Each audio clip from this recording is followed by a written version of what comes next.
April 4 சனிக்கிழமை உங்களுக்கான angel message என்ன அப்படின்னு பார்த்தீங்கன்னா, அதாவது உங்களுக்கான சூழ்நிலை சரியில்லையோ அப்படின்னு நீங்க ஃபீல் பண்ணிட்டு இருக்கீங்க. எந்த ஒரு விஷயத்தையும் எடுத்து நம்ம அத அடுத்த கட்டமா நகர்த்துறதுக்கான சூழ்நிலை சரியில்ல அப்படிங்கிற மாரி. ஏதாவது வாய்ப்புகள் அப்படிங்கிறத தாண்டி நமக்கான திறமை, அனுபவம் அப்படிங்கிற ஒரு விஷயம் வேணும் இல்லையா? ஸோ நம்ம ஏதோ ஒரு இடத்துல லேக் ஆயிட்டு இருக்கோம். அந்த லேக்க எப்படி சரி பண்ணணும்?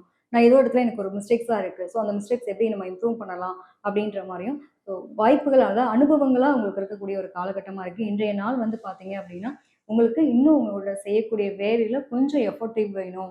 நீங்க ரொம்ப லேசியா இருக்கீங்க. அந்த லேசினஸ்லாம் வேண்டாம். ஒரு உற்சாகத்தோட ஒரு விஷயத்த செஞ்சீங்க அப்படின்னா, உங்களுக்கான ஒரு அங்கீகாரம் அப்படின்றது கிடைக்கும். ஸோ உங்களுடைய அ தவறுதல் எல்லாம் சரி பண்ணக்கூடிய ஒரு நாளா இன்றைய நாள் இருக்க போறது. நெறைய அனுபவங்கள் கிடைக்கும்.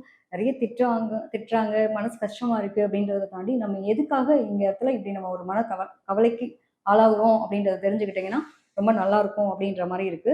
ஸோ உங்களுடைய லெவல் ஆஃப் இம்ப்ரூவ்மென்ட் அப்படிங்கிறத மட்டும் நீங்க குடுத்துட்டே இருந்தீங்க அப்படின்னா, உங்களோட சக்சஸ் அப்படின்றது ரொம்ப நல்லா இருக்கக்கூடிய ஒரு டைம் பீரியட். இன்றைய நாள்ல வந்து உங்களுக்கான எண்ணங்கள் எல்லாம் நிறைவு பெறணும் அப்படின்னு நினைக்கிறீங்க அப்படின்னா, தேங்க் யூ யூனிவர்ஸ் அப்படின்னு நீங்க கமெண்ட் பண்ணுங்க.